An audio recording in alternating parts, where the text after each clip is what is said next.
لله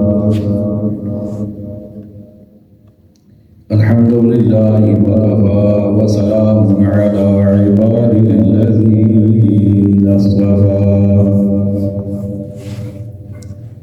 أما بعد فأعوذ بالله من الشيطان الرجيم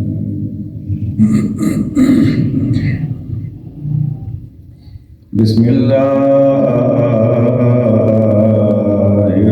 الرحمن الرحيم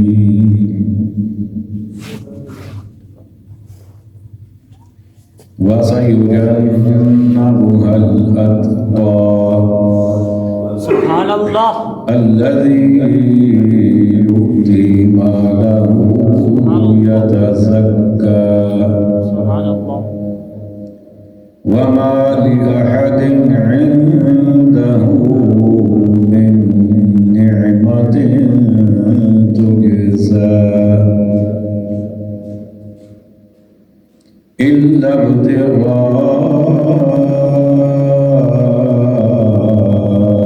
وجه ربه الأعلى ولسوف يرضى صدق الله مولانا العظيم مل کے پڑھیے صلی اللہ علیہ یا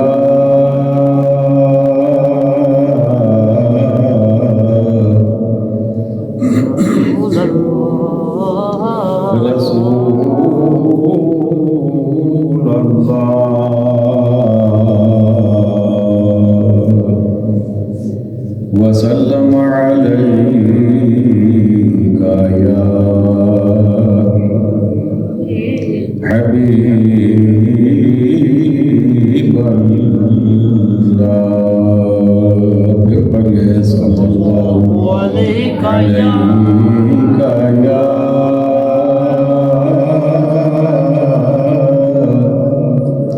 رسول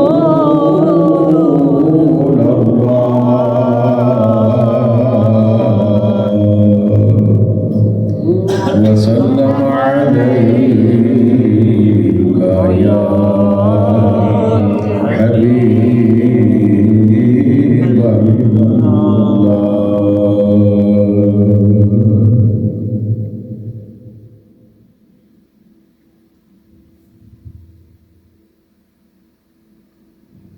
بیاں ہو کس زبان سے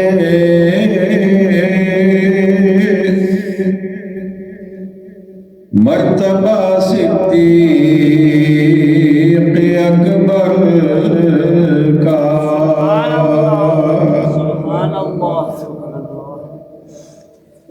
بیاں ہو کس زبان سے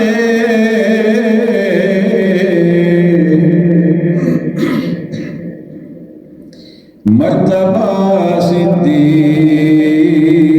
اکبر کا اے یار غار محبوب خدا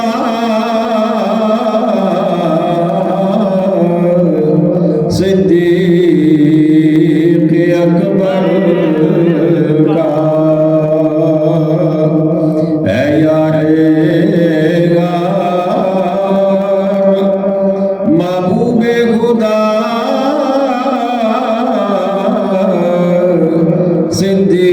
صدیق اکبر کا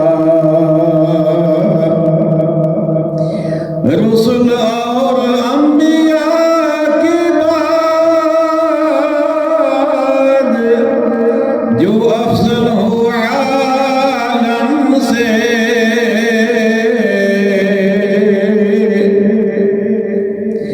رسل اور انبیاء کے بعد جو افضل ہو عالم سے یہ عالم میں ہے کس کا مرتبہ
واجب تعظیم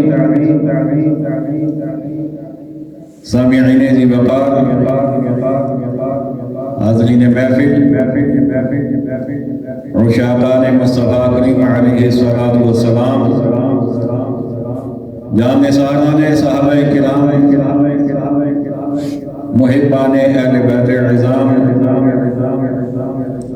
اور عقیدت مندان اولیاء کرام، یقیناً آپ سب اس بات سے آگاہ ہیں کہ ماہ جمادی الاخری شروع ہو چکا ہے، اور اس ماہ مبارک کے آخری اشرا میں یار غار مصطفیٰ، اگر آپ سمجھ گئے بات کس کی ہے تو پھر سبحان اللہ آپ پر لازم ہو گئی ہے۔ سبحان اللہ، سبحان اللہ، سبحان اللہ۔ یار غار مصطفیٰ، یار مزار مصطفیٰ، سبحان اللہ، سبحان اللہ۔ مزاج شناس مصطفیٰ، امیر المؤمنین، امام المتقین، افضل الناس بعد النبیین، حضرت سیدنا صدیق اکبر رضی اللہ تعالی عنہ کا وصال باکمال ہے۔ اس لیے آج کی اس مختصر سی نشست میں میری کوشش ہوگی کہ آپ کے حضور ہم اسلامی عقیدت پیش کریں۔ حضرت سیدنا صدیق اکبر رضی اللہ تعالی عنہ بہت ساری عظمتوں کے مالک ہیں، اور ایسی عظمتیں جو فقط آپ ہی کے حصے میں آئی ہیں۔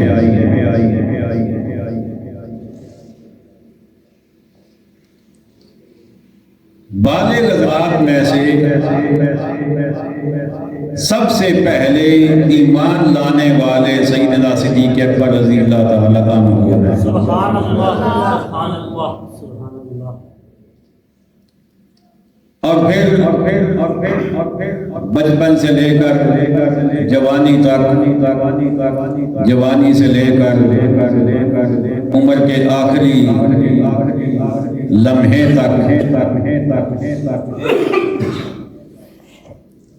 نبی کریم علیہ الصلوۃ والسلام کے وفادار۔ بچپن بھی مصطفیٰ کے ساتھ گزرا، لڑکپن بھی مصطفیٰ کے ساتھ گزرا، جوانی بھی مصطفیٰ کے ساتھ گزری، ہجرت بھی نبی کریم علیہ الصلوۃ والسلام کے ساتھ کرنے کا شرف حاصل ہوا، اور غار ثور کی 3 راتیں تو ایسی تھی کہ چہرہ وقت دکھا تھا اور صدیق اکبر کی نگاہیں تھیں۔ سبحان اللہ، سبحان اللہ، ماشاءاللہ، سبحان اللہ۔ کہتے ہیں کہ ایک آدمی نے منت مان لی تھی کہ میرا اگر یہ کام ہو جائے تو میں ایسی عبادت کروں گا کہ اس وقت دنیا میں اور کوئی بندہ وہ عبادت نہیں کر رہا ہوگا۔ آپ نے توجہ فرمائی؟ کیا منت مانی؟ ایسی عبادت کروں گا کہ جس وقت میں وہ عبادت کر رہا ہوں گا اس وقت اور کوئی بندہ زمین پہ وہ عبادت نہیں کر رہا ہوگا۔ اللہ نے کرم کر دیا، منت پوری ہو گئی۔ اب سوچنے لگ گیا کہ ایسی کون سی عبادت کروں کہ جس وقت میں کروں اور کوئی نہ کر رہا ہو۔ اگر نماز پڑھے تو نماز دنیا میں ہر وقت جاری ہے، اگر اذان کہے تو اذان دنیا میں ہر وقت جاری ہے، اگر روزہ رکھے تو ہزاروں لاکھوں اور روزہ دار بھی ہوں گے، اگر صدقہ کرے تو بے شمار لوگ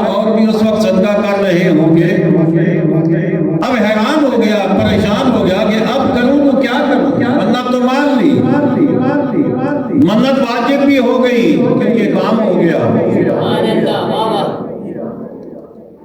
دور تھا امام اعظم کا. کس کا؟ امام اعظم ابو حنیفہ نعمان بن ثابت رحمت اللہ تعالی علیہ، آپ کا دور تھا. اپنے وقت کے عظیم فقیہ ان کی بارگاہ میں پہنچا، پریشان افسردہ. حضور مسئلہ ہو گیا، یہ منت مانی تھی، اب کوئی ایسی عبادت ذہن میں نہیں آتی کہ کیا کروں. آپ نے فرمایا کوئی پریشانی والا معاملہ نہیں ہے، تم مکہ شریف چلے جاؤ، مکہ کا جو والی ہے اس سے جا کے ملو، اسے کہو کہ کچھ دیر کے لیے کعبہ شریف کے ارد گرد لوگوں کو ہٹا دے. کعبہ شریف کے ارد گرد سے لوگوں کو ہٹا دے، روک دے، اور تم کعبۃ اللہ کا طواف شروع کر دو. اور طواف ساری زمین پہ ایک ہی جگہ پہ ہوتا ہے اور کوئی نہیں، اور کہیں نہیں ہوتا. لوگ رک جائیں گے، تم طواف کر لینا، تمہاری منت پوری ہو جائے گی. تو یہ بات میرے ذہن میں اس لیے آئی کہ وہ تو اس نے منت مانی تھی کہ ایسی عبادت کروں جو اس وقت کوئی اور نہ کر رہا ہو. اور قربان جائے صدیق اکبر پہ بغیر منت مانے رب نے آپ کو 3 راتیں ایسی دے دی کہ جہاں آپ تھے وہ چہرے بددخا تھا، صدیق اکبر کی نگاہیں تھی اور کوئی نہیں تھا.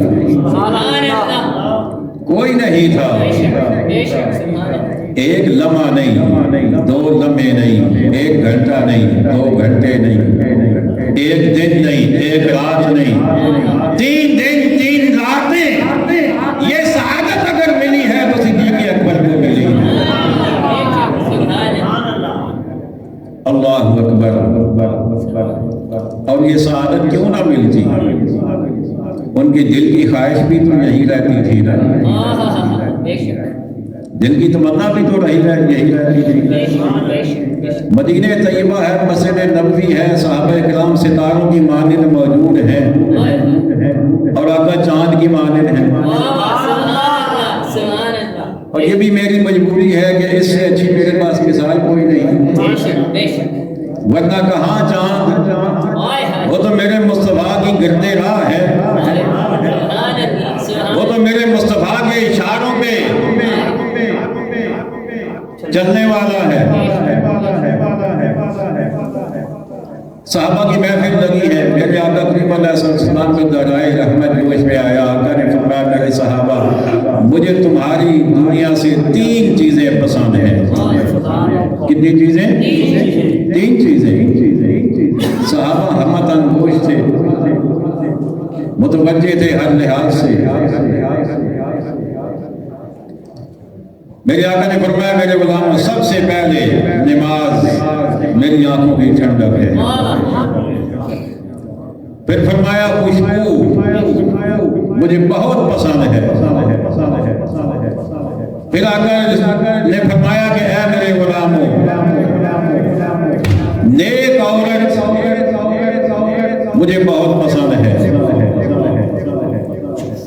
3 چیزیں میرے آقا علیہ السلام نے بیان فرمائی.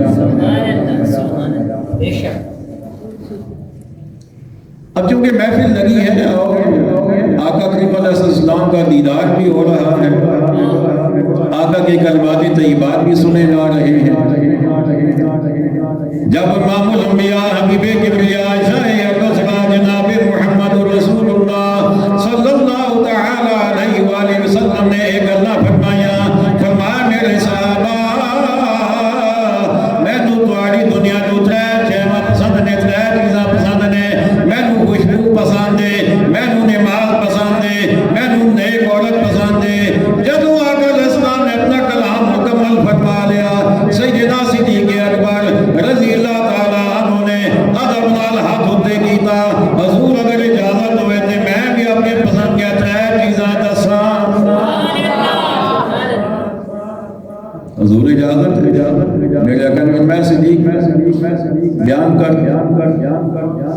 سیدنا صدیق اکبر رضی اللہ تعالیٰ عنہ آپ نے پہلی چیز جڑی بیان فرمائی ہے، آپ کہتے ہیں النظر الى وجہ رسول اللہ۔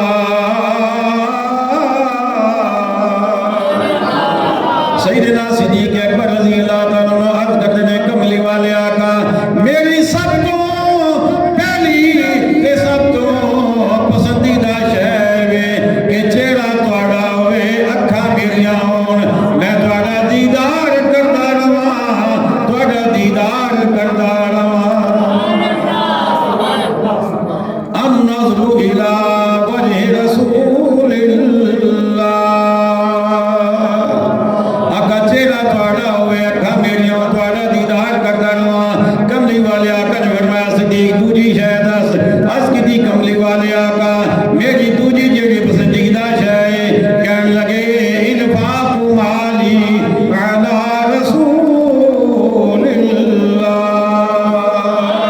عرض کیتی کملی والے آقا میری دوجی پسند ہے کہ مال میرا ہوئے ارشاد تواڈا ہوئے جتے تسی ارشاد فرماؤ میں مال اپنا لٹاندا جاواں لٹاندا جاواں۔ اللہ اکبر۔ آقا اسلام نے فرمایا صدیق اکبر مرحبا اپنی تیسری شے بھی دس دے۔ تیسری شے کیڑی پسند ہے؟ کہنے لگے آقا میری یہ پسند ہے میں یہ چاہنا کہ میری بیٹی تواڈے گھر دی رونق بن جائے، میری بیٹی تواڈے نکاح دے اندر آ جائے، اور میرے رب نے صدیق اکبر دیاں تینوں خواہشات کو پورا فرما دیتا، تینوں خواہشات کو پورا فرما دیتا۔ غار ثور ہے میرے آقا اسلام تشریف فرما نے حضرت صدیق اکبر رضی اللہ تعالیٰ عنہ ایک نہیں دو نہیں تین دن تین راتاں مسلسل چہرے بددعا ویندے جا رہے نے مصطفیٰ کریم علیہ السلام کا دیدار کرتے جا رہے نے۔ حضرت سیدنا صدیق اکبر رضی اللہ تعالیٰ عنہ آپ کی دوجی خواہش آپ نے عرض کیتا کملی والے آقا میں چاہنا کہ مال میرا ہوئے ارشاد تواڈا ہوئے تسی حکم فرما دے جاؤ میں مال اپنا خرچ کرتا جاواں، اور صدیق اکبر کا وہ مال ہے میرے آقا نے ارشاد فرمایا ما نفعنی مال احد قط ما نفعنی مال ابی بکر۔ سبحان اللہ تواڈے ذمے ایک بار اللہ اکبر۔ میرے آقا کریم علیہ السلام ارشاد فرماتے نے میرے سارے غلاماں نے مینوں اپنا مال پیش کیتا، جدوں میں غلاماں نوں حکم فرمایا جنی توفیق کسی نوں ہوئی لے کے آ گئے، لیکن مینوں جتنا فائدہ صدیق اکبر دے مال نے دتے اتنا فائدہ کسی اور دے مال نے مینوں نہیں دتا۔ اللہ اکبر۔ اچھا مال دی مقدار دی گل نہیں وہ دے فائدے دی گل ہے، توجہ ہے آگو نا سبحان اللہ۔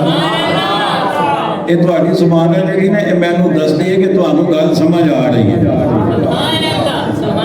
اج تہاڈا اپنا اکاؤنٹ بھی بھریا جا رہا ہے نیکیاں نال۔ میرے آقا علیہ السلام نے یہ نہیں فرمایا کہ زیادہ مال، نہیں فرمایا فائدہ جنہیں دیتا ہے نا زیادہ وہ مال صدیق اکبر ہے۔ کدے مال زیادہ خرچ کرو تو فائدہ گھٹ ہوتا ہے، کدے گھٹ خرچ کرو تو فائدہ زیادہ ہو جاتا ہے۔ چلو میں تمہیں ایک مثال دے دیا، بندہ 1000 روپے کے کپڑے لے لوے کوئی ثواب ہے یا کوئی ثواب نہیں، جی 500 روپے کے کپڑے لے کے کسی غریب مسکین کو دے دے تے ثواب زیادہ، خرچہ گھٹ تے ثواب زیادہ تے آپ پائے گا تے فائدہ کوئی نہیں، دنیاوی ضرورت ضرور پوری ہوئی ہے۔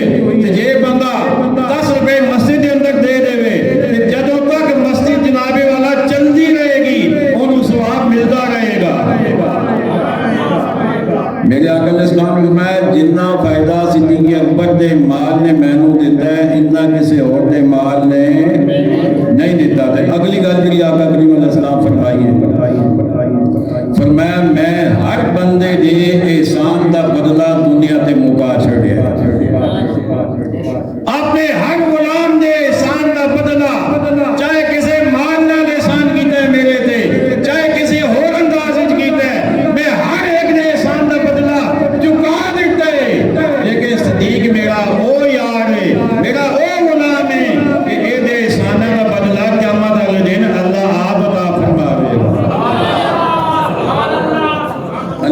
دے گا بس نکی جی وضاحت ایک دو لفظ کر کے گل مکمل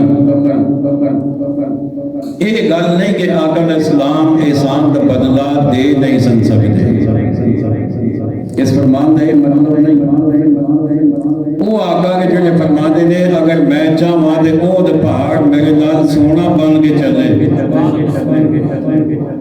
وہ آقا جنہاں دے بارے رب فرمایا انا اعطینا کل کوثر جنہاں نے بارے رب فرمایا وَأَمَّا السَّائِلَ فَلَا تَنْهَرْ میرے آقا دے خزانہ ہے کمی کوئی نہیں لیکن آقا نے فرمایا میں احسان کا بدلہ دیتا نہیں دے سکتا سا لیکن دیتا نہیں آقا کیوں نہیں دیتا فرمایا اس وجہ تو کہ دن قیامت کا ہوئے گا میدان محشر کا ہوئے گا آدم علیہ السلام تو لے کے آخری انسان تک سارے موجود ہوں گے جب صدیق کا نام پکاریا جائے گا صدیق تینوں بدلا دے گا جب رب پکارے گا صدیق کی شان کہنی پھر بنی ہے تاکہ پتہ چلے مخلوق نو کہ صدیق کا مرتبہ کی ہے صدیق کا مقام کی ہے حضرت گرامی کو سیدنا صدیق اکبر رضی اللہ تعالیٰ عنہ انہوں نے گل تھوڑی جی کیتی ہے تو کچھ انشاءاللہ اگلی جمعہ